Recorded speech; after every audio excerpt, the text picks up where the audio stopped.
I am the greatest. Look at us, mama, we made it. I'm going in like I'm bathing. Yeah, they had a buzz, but we shaved it. They got me feeling like some gauges, cause I'm in the air with it, baby. Had to get away from being... Ladies and gentlemen, welcome back to another episode. I'm here today with the great Apollo, the one and only up-and-coming artist out of Phoenix. He's flying in, he's making his rounds. Yeah. Hell yeah, making a splash. Hell yeah. Hell yeah, that's what we're here for. That's what we're here for. We got to do it. Yeah, and thank you, man, for stopping through. Yeah, absolutely. Happy to. Thanks so much for having me, for real. This has been dope. I've been so excited about having just an opportunity to have a conversation with you specifically, but also, I mean, just to have a conversation about this, because it's something that I feel like I've processed so much and I've thought about so much, but it's not something I've been able to really like express fully, and give fully. So I feel like it's important to know, and it's important to express fully. So I want to make sure I can do that. So this is cool. Hey, I appreciate you, man. This is what it's all about, right? It's all about like giving the real music away. Like, I understand. Yeah. I like it. That's what I'm here for sure. On the show, man, we like to get through. We like to talk about the blueprint, who you are, the family foundation, who raised you. Okay. Right. Yeah. That's very important. Yeah. It's very important. Who you are today as a person, as a human being, as a soul, right? So let's start there, man. Let's start with who you are and who raised you. All right, bet. So I mean, these are great questions. I said the first question I'm gonna hit is who raised me, and then I'm gonna get to the who are you, because those are a little bit different. Yes. So the who raised me, I was raised by Marcia Kim. I was raised by Marcia Kim, who is a powerhouse of a woman. She is a force of nature by all accounts. Everyone who encounters her is like, oh, Marcy, oh, that's Mary. Like she's whispered about. I mean, she has Mary on speed. It's kind of it's a wild situation. I don't even know how deep it goes. You know what I mean? It's kind of like that. But she was, so I mean, obviously growing up in a situation like that where you have somebody who's so energetically potent, around in every space she goes, she dominates the space with her energy. Be it good, bad, or it's just very, very present. So I mean, it was a lot, obviously having someone who is so, I guess, powerful in their movements. It's hard, because when it comes to really having an understanding of what it takes to raise somebody. I mean, she was raising 2 kids. I mean, I was the youngest. So my older brother's right here. He's in the back. Shout out to Brandino. He's last up in the D. Check out that podcast too. It's been dope to grow up in that environment, but also really, really difficult. I can tell you that. I mean, she's Jamaican woman. Caribbean mother, single mother, coming from Jamaica. That teenager, coming through, and she put herself through school. She put herself through a master's program. She raised two men. You know what I'm saying? This is a lot. So, and by doing that, also laid groundwork in the community, also was a community leader, also was somebody that everybody went to. If they wanted a miracle, they went to Marcia. Marcia prayed that shit into existence. Every single time she willed that into existence. It was powerful. I loved it. And honestly, it was a lot. But I mean, it also came with a lot of expectation, a lot of pressure, a lot of criticality, a lot of standard really fitting, instead of like standard setting. You know what I mean? So, which is not to say that it was bad, because obviously the structure is needed. Obviously, you're raising children, you want to make sure they have an idea of what a moral center is, and you want to guide them on that path. I think and this is where I'll get into the who are you part of it, because the way that she raised me was, I was raised in the church, very, very, very strong Christian background. Different now in my spirituality and how I identify, but definitely still very, very much present in my Christian roots, for sure. God's always a part of my life, always will be, always has been. You know what I'm saying? So that's going to be present in the music. I have bars about that on bars about that. So it's interesting, because when she knew that I was starting to write, I started writing when I was young. When I was maybe 8 or 9 years old, I started jotting. I started writing little poems here and there. So I doing I was writing love poetry for girls and whatnot. Obviously, that was the first way. I mean, you want to flex a little bit. Of course, I understand. But I didn't really get into anything serious until it was maybe 11 or 12 or so. Got really emotional. Obviously, during that time, you get into a rhythm of emotional conflict where you're constantly now coming up against the framework that you were raised in, and kind of starting to ask questions. And obviously, when that happens, there's always struggle. There's always a new storming and norming phase in your life, and you're trying to understand who am I through this, right? And when you're thinking of who you are through all the frameworks and structures that you were kind of implanted with, I mean, not just your parents, but I mean your schools. I mean your extra family. I mean your friends. Just every structure that you have a presence in. I mean, church is obviously a big one too. So I mean, I was operating with a lot of gravity, a lot of weight. It felt like, and obviously, I mean, with my mother, she was. I mean, again, very, very emotionally powerful woman. So she was very, very emotional, and very, very emotionally present. So when it was just her in the house, and it was obviously because single mother just the entire time we were alive, it's been just her. So she's raising me and Brandon. When Brandon went off to college, it's really just me. So when and that happened when I was like 12 years old, or 13 years old. Okay. So there was a 5-year gap between us. So from 13 on, it was really just like me and my mother like having interactions. And obviously before that, he was gone a lot. He was doing his own thing, older brother shit. But for me, it was very much like take care of mom, take care of mom, take care of mom, take care of mom. Make sure there's peace. Make sure he's good. Make sure she's good. Make sure everyone's like emotionally on an okay level. If there was ever conflict, it would be like I was a person that it was this person's, it was always kind of, I was receiving that, which wasn't a bad thing. It was very much, it was a lesson. It was a signal.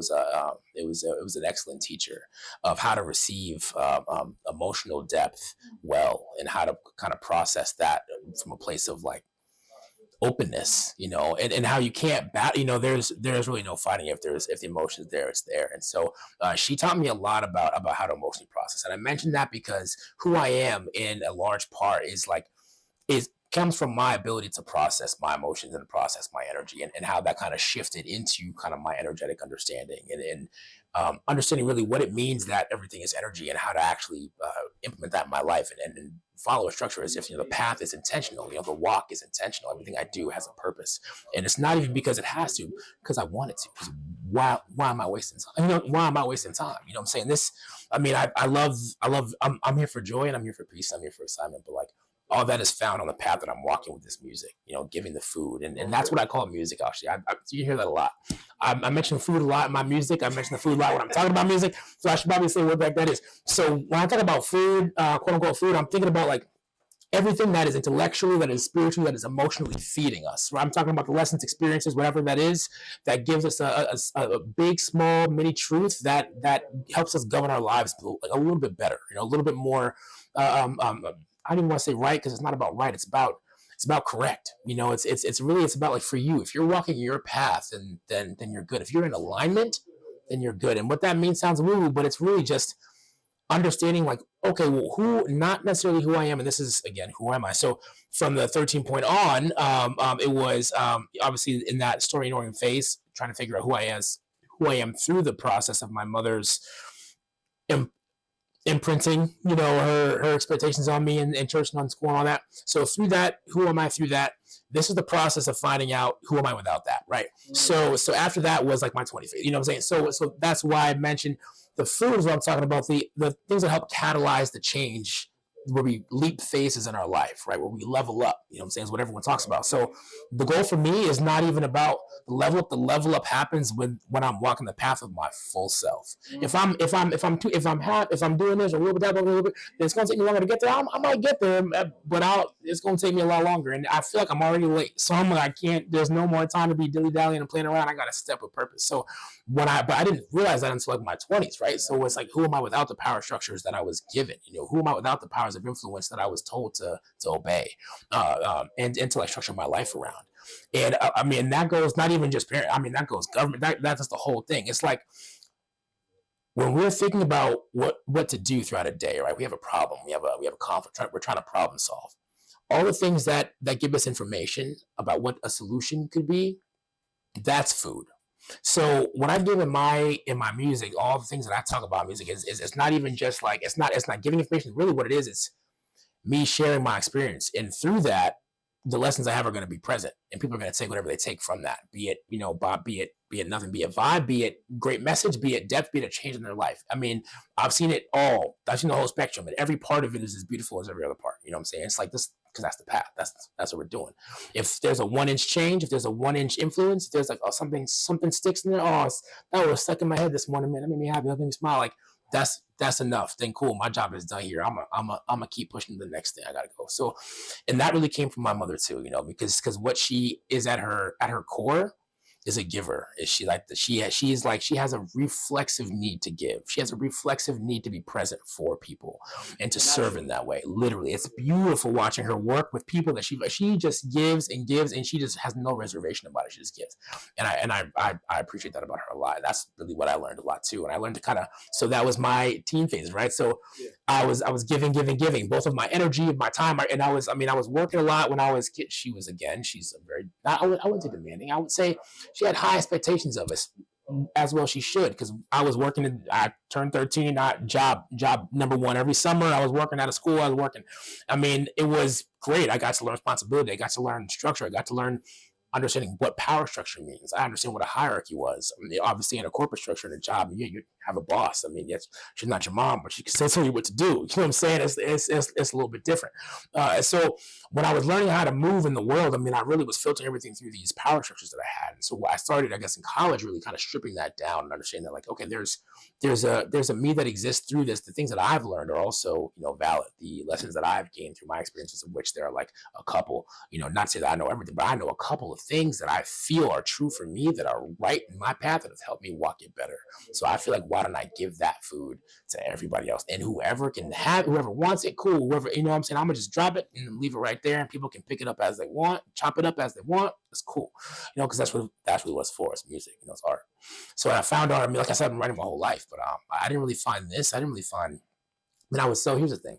I was writing my whole life, right? 8 years old, had a pen in my hand. Now, before we get I'm gonna talk about next with music. So let's talk about, like, why was it important for, because a lot of people don't understand vulnerability. Yeah, I feel you. Make sure. No, I got you. Make sure I turn my filter back on. Before I ask this question, So a lot of people don't understand. A lot of men, never really got the grasp the concept of being vulnerable and expressing their emotions. Yeah. So why was that easy for you?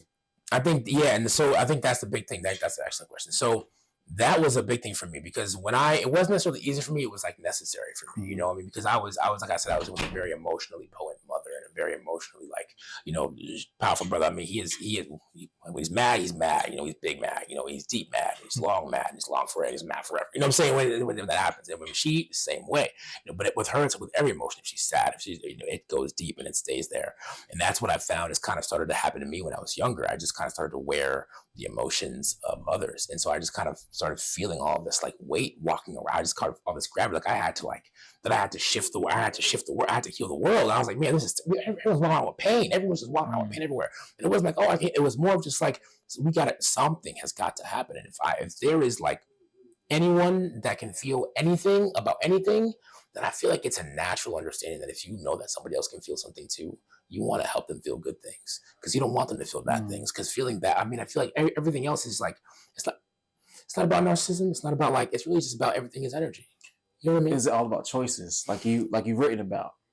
Choices, you know what I'm saying? So that actually, oh my God, that track. Break that track down. Okay, all right. So 30-second breakdown of Choices. Choices were my first tracks I ever wrote. And really what it is it's an homage to understand that, like, we all had to make hard choices. We all had to do hard shit and did that. And we all had to go through hard shit and had hard things happen to us, difficult things happen to us. Trauma is real. And that was one of the things I realized. I was like, the choices really it's not just about the trauma, because the trauma isn't necessarily a choice. The choice is where the trauma goes, what it's done. Like, once that's given to you, like anything is given to you, it's yours now, and you have to do something with it.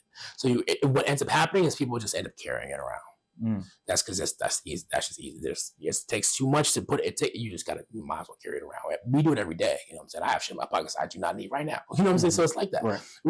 We have this reflexive, like, we have to carry burdens around because we feel like it's a way for us to be valuable and to show that we're present, that we're here, and it gives us gravity, gives us a sense of strength. And I feel like there's a way to do that where we don't have to carry that. That sense of strength can come from a self-awareness, a sense of, like, understanding and who you are, and that your place in the world is already set and can't be taken, can't be shifted. It just needs to be accepted. It can be fought, sure, but it can't be taken from you. You know what I'm saying? It can just be accepted. It's really it. So it's like, and as things move and shift and grow, things change. So as people, like, gain things, people lose things in the cycle of life. As all things happen, there's a balance.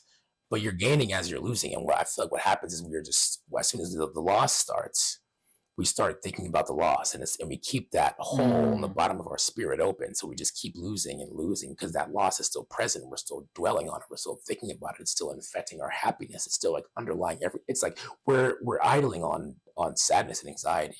I was the same way. I am the same way. I have moments where I'm like that all the time. We all have that, you know what I'm saying? But it's like, that's why I'm doing this, because when I was wearing all that, and as a black man, I'm like, yo, I'm looking around, I'm seeing, we're all mad, we're all just like, yo, everyone's tired, bro. Everyone's tired. Every single black man I've ever come across, like happy, sad, whatever, we all tired. We all tired. And it's like we are wearing a generational weariness that is like eons old, and it's not just applied to black, but that specifically is applied to black men for sure. But there are other plights, but that is applied to black men for sure. That generational weariness of just getting hit and hit and hit and hit and hit.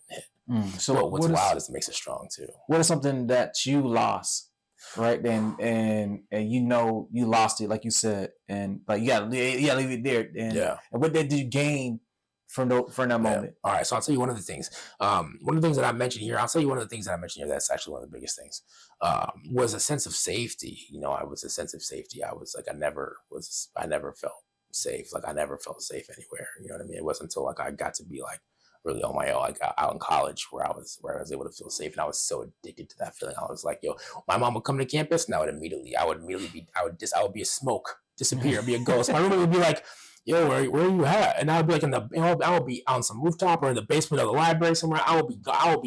People would not be able to find me for like a day because my mother was on campus looking for me, and because she is very, she is, and she still has been. She's a very, very, like I said, energetically powerful woman, which comes with she wants to control. She needs to control. It's one of the things that's important to her. That's how she feels safe. But in doing that, obviously when control is a sense of safety, is a source of safety, then it stops being obviously a source of safety for people who are being controlled. It's because you take that from them when you're doing the controlling, and it's not really a choice that they have. It's really more so something that like they like you have to wear.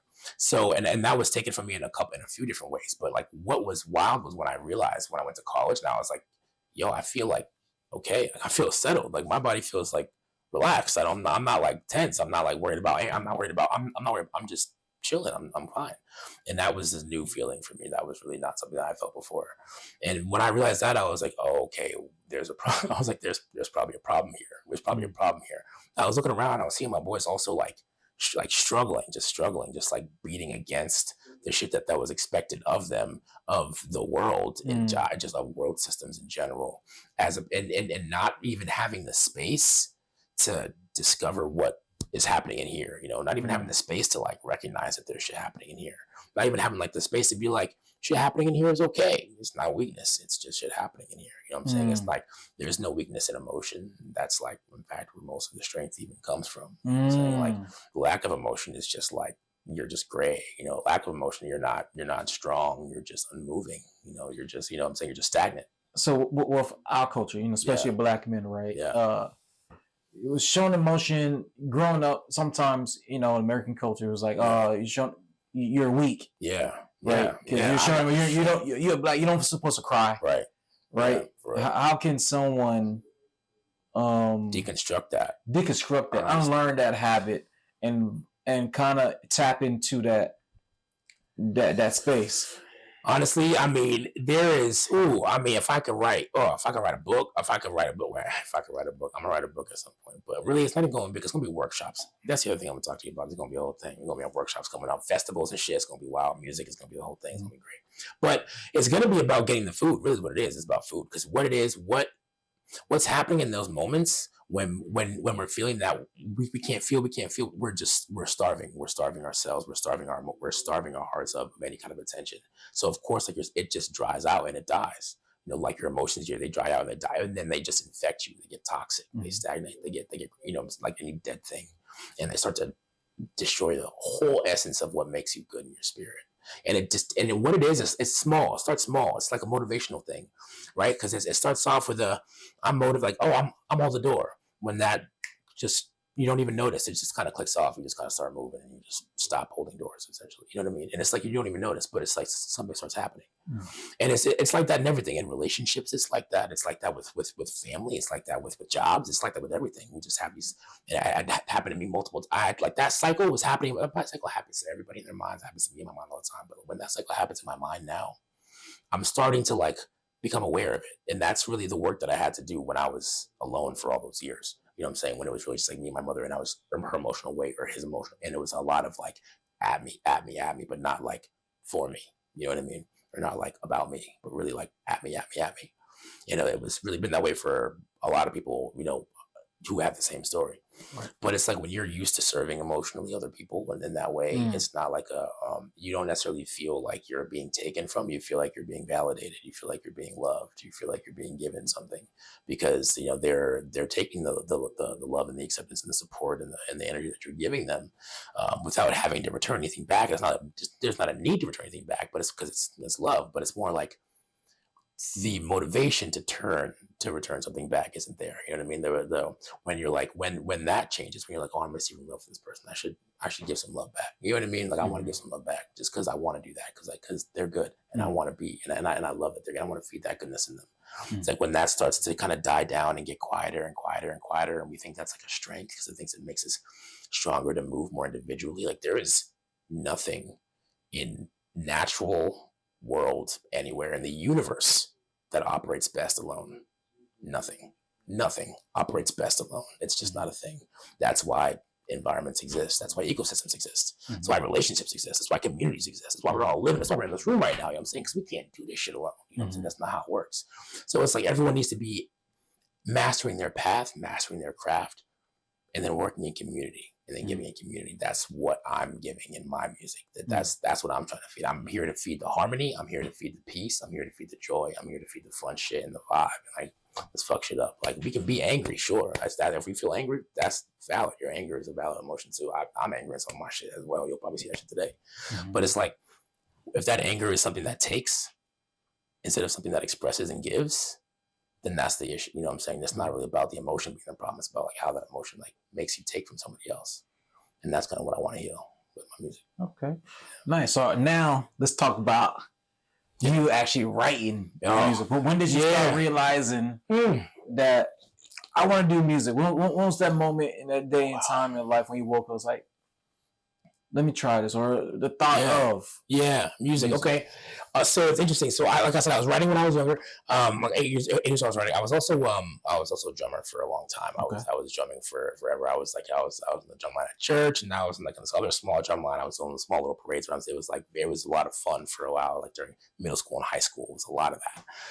And it was that and writing. And so I was like I was in music, and then I had this great program that I did with Berklee College of Music, where I was able to go there for 2 years. In high school, I was there for junior and senior in high school, and I would go there every day after school, and I would do a program there, do classes there, take music there, and then at the end of it all, we did this huge showcase, and I got to like drum with all. It was amazing. It was really great. One of my favorite things I've ever done. And with that, I was in this poetry. Then it was doing poetry all over the city, having so much fun. Doing spoken word. It was so great. Never in my mind was I was like, let's do these things together. Just like trying to do it at the same time. Maybe didn't happen. Not until like actually it was maybe 3 years ago, right? Where Brandon, my older brother, over there, he hits me and he was like, yo, like we were just talking about J. Cole's procrastination at that point. And he was like, yeah, like you know, people put on beats on YouTube, like we should just write something on YouTube together. And I was like, man, like, and literally first thing I went on YouTube, I was like, wait, people, after my brain did the explosion part of it, like, wait, people put beats on you, and I can just write to, wait, what? And after that, it was like my poetry, I don't understand, boom.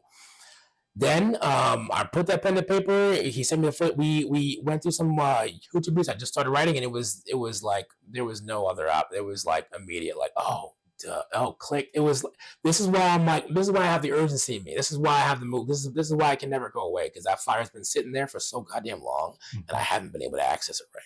I haven't been able to access it right. I've been doing it in small ways. I'm letting it burn here and there, but that fire here, I haven't been able to access it. Not until I started that.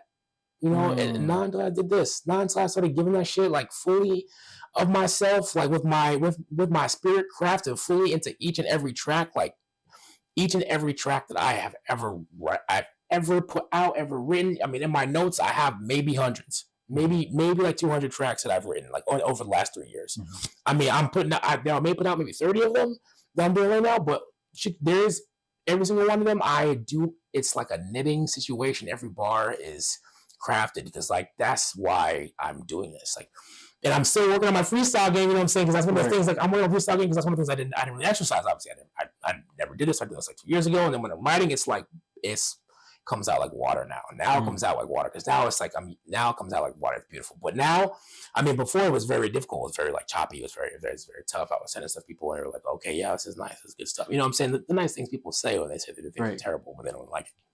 So I mean, now it's been like I said. Now the face is different. So now that I've been able to kind of access things a little bit and kind of get some of the rust out and get some of the, like the gunk out and get some of the stuff out and get some of like the big emotions that I didn't know how to process out incorrectly and out like weirdly and out like didn't sound right. That's all that bar is kind of unnecessary. You know what I'm saying? Like once I got all that stuff out, then I was able to be like, okay, I can kind of just write, like I can just do this, you know, I can write this, right? And then it just came out so much smoother and more full and honestly just better in every way. So, I mean, I've been excited to like give what I have to people and not to say that I have anything to give, but that I have something and I'm giving it. So whoever wants to fuck with it can fuck with it. Whoever does not doesn't really need to. You know, I mean, it's one of those things. I'm not really bothered either way. I'm gonna do it regardless. You know, so that's what I'm here for. So, yeah, it's been that kind of a journey. Now that I found it, it's like it's not going anywhere. It's just the beginning because there's more to do. I'm like there's organizations to build. There's more shit to be done, and I have to get my shit together to get more things done. Because I'm like I said, I'm late. I feel like I'm late every second. You know what I'm saying? I feel like I'm late, so I got to go. So it's like I can't really stop now. You know what I'm saying? There's so much more to go. This is literally the day one. Not even. This is like pregame. You know what I'm saying? Yeah.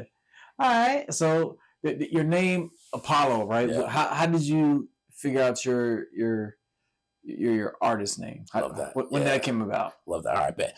So my artist name is funny because so my artist name I always say, and this is different because this is not something I guess everyone always does, but I guess it's true for me. My artist name came about very like energetically. I keep saying that word because it's real for me. Like I sat in my meditation and it was almost like once I got into a certain space, it was like an immediate bubble to the surface of Apollo. It was like immediately. It was just sitting there at the bottom. And I let some of the water drain out, and I started seeing the A, and I started, and then as soon as I kept meditating, let things go, it was magic. And the articulator, so that's really like that's the modifier. The articulator is just like that's the explanation of what Apollo. Okay, cool. This Apollo, because there are other people who call themselves Apollo out there, right. And that's cool. As for me, my name is Apollo, and that's the truth of who I am. Like in a while, so it's like when people say like, "Oh, you're artist Apollo," I think no. My name's Apollo. Like the name I was given is Matthew, and that's my name, and that's great. I love that name too. It's a nice name, it's a cool name, but it's also like the name that my mother gave me when she didn't really know me. You know what I'm saying? Like she didn't, you know, how could she?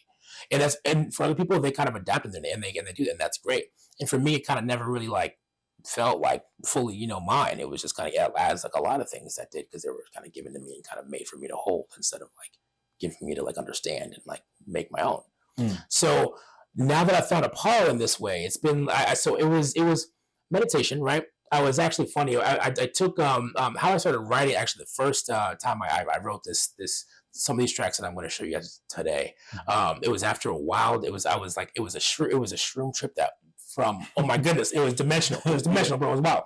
It was a random Wednesday. I had a Wednesday off of work, and I was like, why not? You know, I'm like, why not? I'm chilling. I have my apartment to myself. I have this beautiful 2-bedroom apartment on the 4th floor overlooking the lake, and it was like, let me just go down to the pool and just chill. I have a Wednesday off. Let's relax. I got some shrooms on me. Let's go.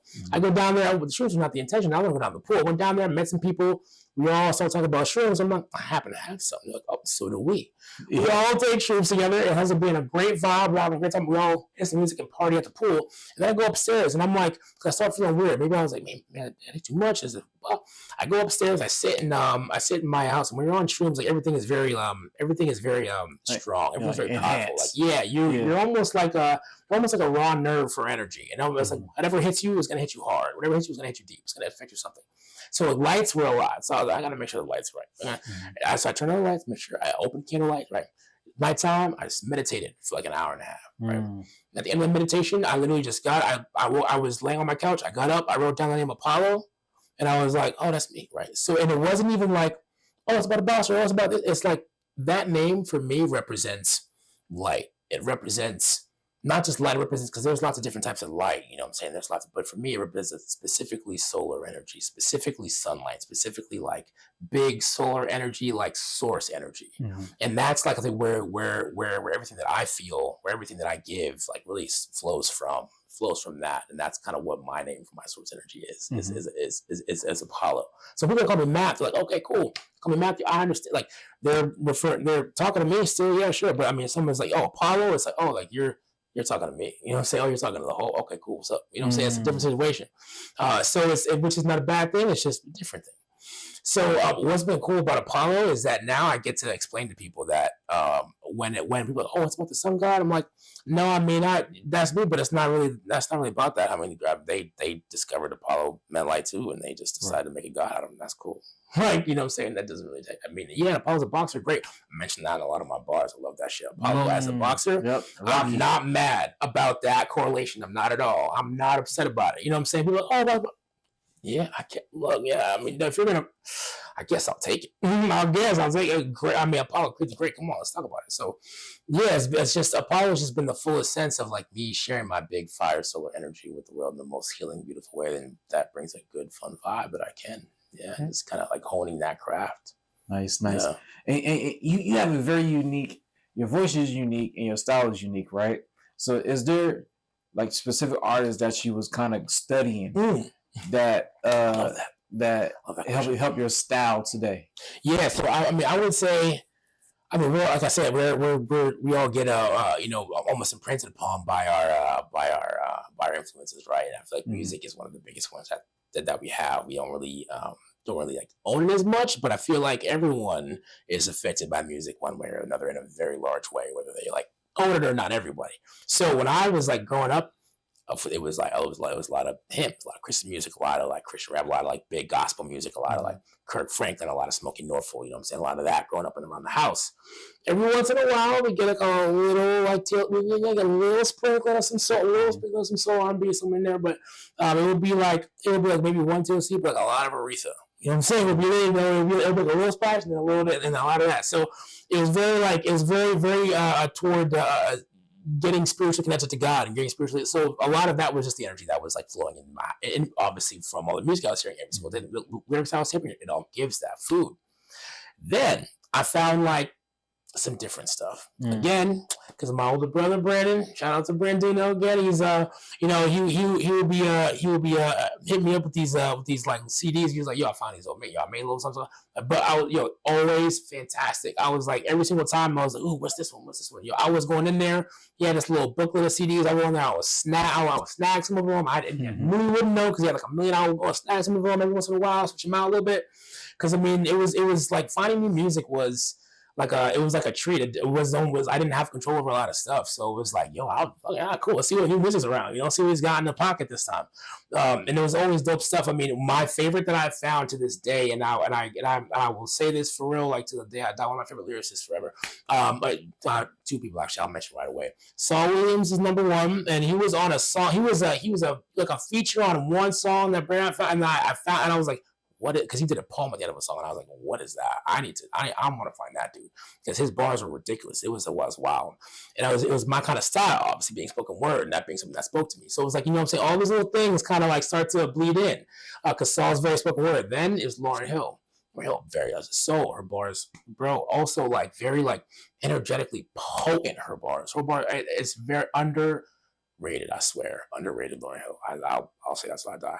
But it's like, then obviously you have your lyricists, you know what I'm saying? The people that I'm listening to on repeat, like in the car as I'm riding around. You know, you have like your, I say Rashad vibes, you know, you have your Corday, you know what I'm saying? You have your Lil Miles Monday vibes, you know what I'm saying? Then you have your like, you have your J. Cole vibes, you know what I'm saying? I have like a lot of different vibes. You have your Chance the Rapper vibes, obviously a big one for me.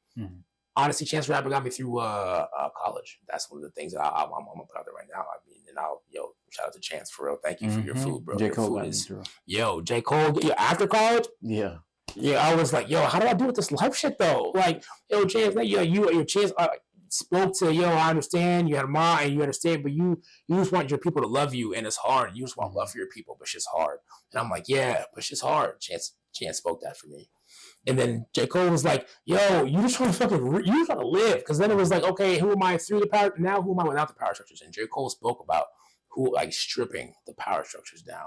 And that's what I really respect about Cole's stuff, is that is it's like that. And then you have a lot of artists that just like operate without boundaries, you know what I'm saying? Like just off rip, you know, and not talk about like they just I mean, like Isaiah Rashad definitely operates just without boundaries, you know what I'm saying?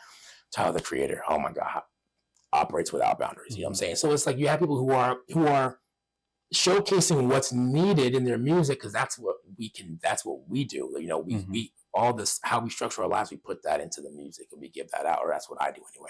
That's what I do. And it's once that's felt, then people start to understand you as a person, you know what I'm saying? But it really starts with like the giving. It's only half, like that's only half. It's the other half, I would even say like the 60%, because 40% is giving it, 1% is giving it, 99% of it is listening. 99% of it is going to be on people who are going to sit there and be like, let me look at these bars for a second. Like, that's it. Like, I can write until the day, I can write to be the dopest, whatever, and that shit goes into a lockbox somewhere and gets buried in time capsule and never gets found. No one's getting that food. Right. Like, I mean, that could have healed the world. You know what I'm saying? Who knows? Like, not because you're dope, but because maybe the shit that was flowing out of you was nice. Maybe because somebody that, like, needed that, maybe they were going to change the world. You know what I'm saying? Like, maybe that one thing that, I felt alone, and then I heard that song. I don't feel like quite as alone anymore. Look at that song again. That one thing, like that sparks that, because I had that moment, you know what I'm saying? I've had many moments like that with music. And I think like that's really one of the things that inspired me. I'm just like, I know that, but I've had the moment with books too. I've had the moment with like movies. It's just when you're with art, when you're with creativity, when you're with expression, it gives you license to also express. So when you're with a chain breaker, you also kind of want to break a couple chain. You know what I'm saying? When you're with somebody who like loves to set shit on fire, I mean, you're going to find yourself flicking a line every once in a while, just like for the nostalgia type shit. You know what I'm saying? So it's like when you're, and everyone knows, as an athlete, everyone knows, in the military, everyone knows, like you surround yourself not with people who mirror you, but people who push you. People who challenge you, people who like show you where you want to get to, aspects of people that you want to be, you know, later on. Like not even just one heroes, because I talk about my bars like that's not really about heroes. I'm not really like a heroes kind of person. I don't really have a lot of heroes. Not that thing. It's not my thing. And maybe that's a trauma thing. Maybe it is. But for me, it's like I don't really, as heroes, I'm gonna exemplify what my hero is for myself. Like I have to save myself. Ain't no one's saving me. You know what I'm saying? No one's coming to give me checks for like, hey, you know, have fun. Like go up. Like no one's doing that. You know, no one ever did that. You know what I'm saying? So I guess I got to do it for myself then, right? So and then I'm gonna hopefully give a little bit of food and a little bit of energy for someone else to do it for themselves too. So if I can do that, then I'm good. Nice. So in rapping, right? Rap. And then we'll start the music part. What is your words of wisdom? And how can someone reach out to you for collaboration? Or mentorship? Oh shit. Okay, cool. Well, I mean, I would say words of wisdom. That's so great. Wow. I would say honestly, the first thing that came to mind is two things really. Number one, because it's not even about wisdom for me. It's really about like what's important, what's giving me the best food, and that's this like energy. Everything is energy. Everything is energy. Like you understand that, like what you're giving when you have issues in relationships, when you have conflicts with people, when you have like little things like, you know, why is the vibe weird? Like everything is energy. Like that, the job you have, and you're like, yo, it feels like a toxic environment. Everything is energy. You know what I'm saying? Where it's just that's a big thing. Second thing is, and this is honestly even bigger for me. I just got this, like, this is something that I downloaded, I got like a few months ago, and I was just thinking about, so again, meditation shit just hits me sometimes, and it's beautiful, but it's like more so like not from me, it just happens. I just happen to pop it. So that is, it's not about doing, it's about being, and that's like big and small at the same time. You know what I mean? That's like everything. It seems, it's like that bar was so simple when I heard it, and I was like, okay, but then I thought about it, and I was like, oh, okay. And then a situation happened, and it popped it again, and I was like, I guess it applies here too. Like, oh, okay. And then that just kept popping up. And now today I can say, like, whenever I'm in a moment, it's not about doing, it's about being. It's not about what you're doing. Who are you? Who are you? Who are you being?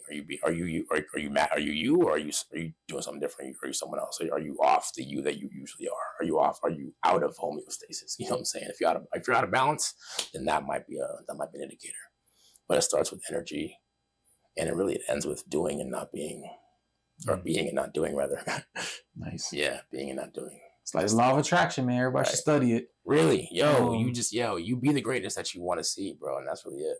Nice. And how can someone reach out to you? Collaboration, mentorship.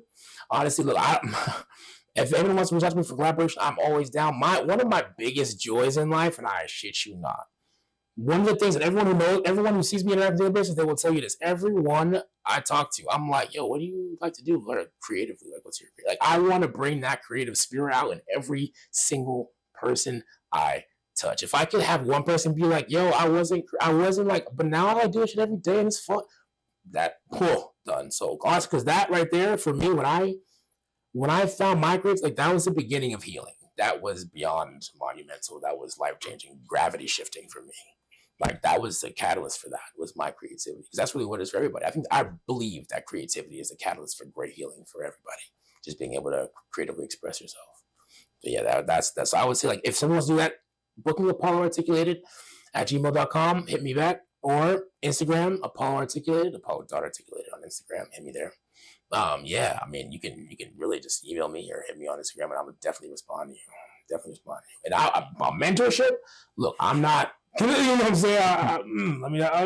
I'm not gonna be, but listen to music. I'm good. If anyone wants to chill and have a conversation, I'm always open for that. I'm here for all of that. I'm not. If we're not in the community, what are we doing, right? If we're not like with community, and I don't mean the community like, helping out. I mean literally, if we are not a person who lives in a community, then we are doing something wrong. In my mind, because if we're not in a community, then we're not giving or receiving. We're not feeding or being fed. There's a part of us that is starving if we are alone.